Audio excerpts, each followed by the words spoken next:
أصابته سراء فشكر كان خيرا له، وأن أصابته ضراء فصبر كان خيرا له، وليس ذلك إلا للمؤمن.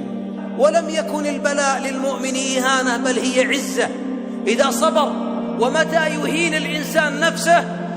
إذا ابتدأ ينادي المخلوق، وإذا ابتدأ يجزع من أخذ الله، وإذا ابتدأ يشكي حاجته لمن لا حول له ولا قوة.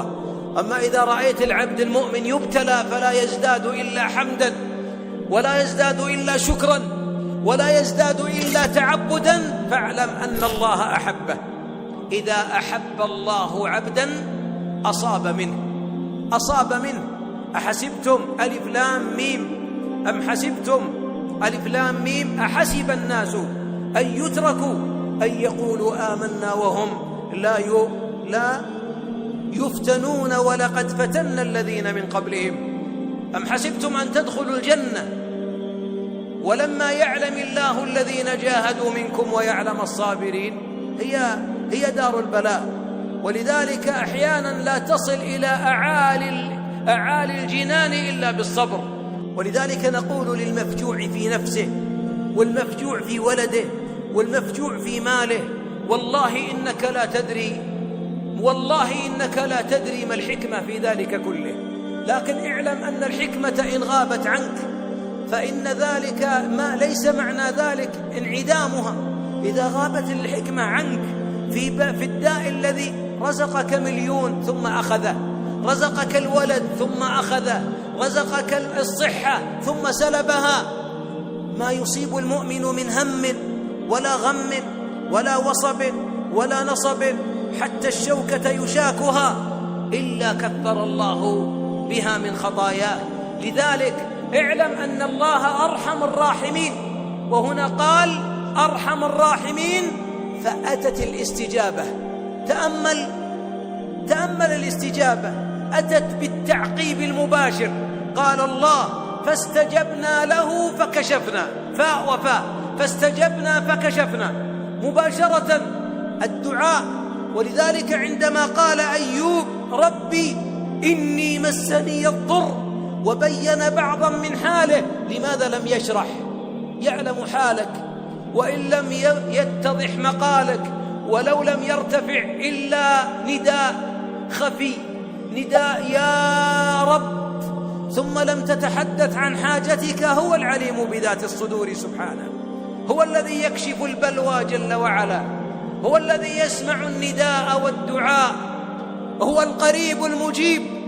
بل إن من أفضل وأعظم فوائد المرض أن العبد يكون قريب من الله، والله يكون قريبا منه. والدليل في الحديث الذي رواه مسلم: مرض عبدي فلان أما لو عدته لوجدتني عنده. والحديث صحيح. وهذا من القرب الخاص بأوليائه بعباده. وهنا قرب خاص كالمعية تكون خاصة. وعظيم حال هذا المريض، الله قريب منه ونداؤه يسمعه. ولذلك قال بعض أهل العلم من السلف يقول: ابتلينا بالضراء فصبرنا، وابتلينا بالسراء فلم نصبر. النعم قد ننسى فيها شكر المنعم. ونبلوكم بالشر والخير، ونبلوهم بالشر والخير فتنة. والشر قد يكون بلاء مقدم على الخير، لكنه فتنة ليستخرج العظيم من قلبك عبودية الضراء، كما أن للسراء عبودية.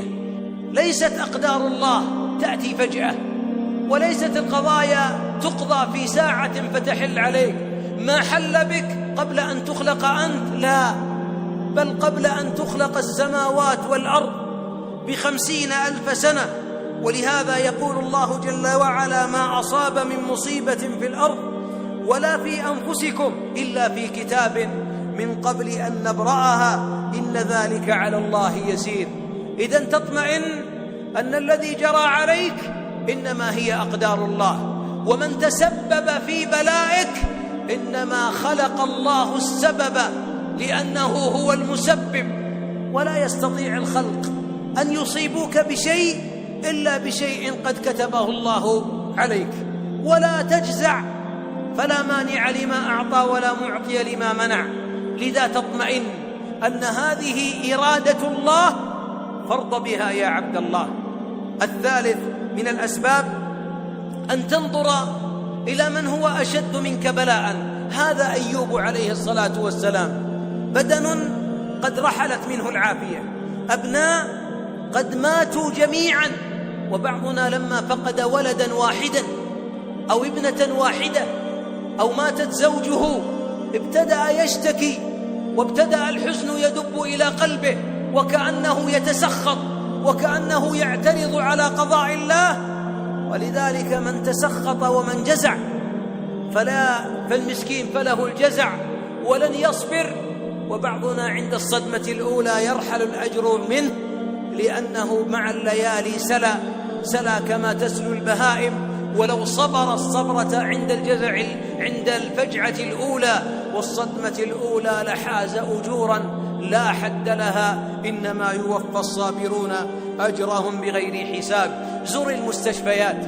بعضنا إذا ذهب إلى الطوارئ في ارتفاع سكر أو ارتفاع ضغط أو جلطة خفيفة، ورأى من طحنتهم السيارات طحنا، ومن جمعوه أشلاءهم وتقطعت أبدانهم، ماذا يقول؟ يا ربي لك الحمد، والله أني في نعمة، والله أني في خير.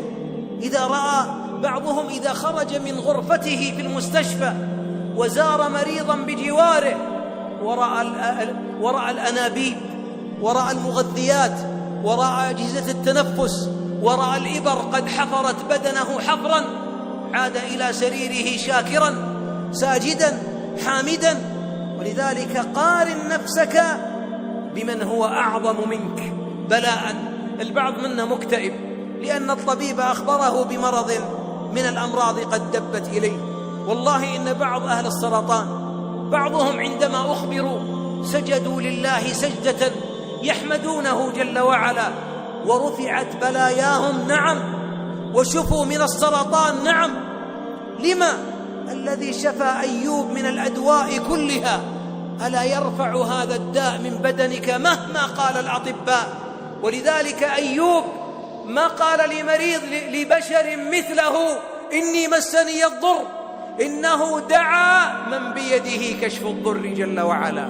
ولذلك من أعظم ما يرفع الداء من بدنك التوحيد، الدعاء، النداء، سواء كان خفيا أو في جوف الليل أو في سجدة أو بين الأذان والإقامة أو عند نزول المطر. يا رب، أكثر الأدواء التي ترحل من بدنك إذا توقف المخلوق وعجز وأعلن الأطباء لا قدرة لنا، وحار الأطباء في قراءة أشعتك وتحاليلك، إياك أن تيأس، فإن الذي شفى أيوب كانت أدواء أيوب أكثر من أدوائك، وبلاء أعظم من بلائك. الذي شفاه هو الواحد الأحد، هو الحي القيوم، هو الذي من أسمائه الشافي، وإذا مرضت فهو يشفين.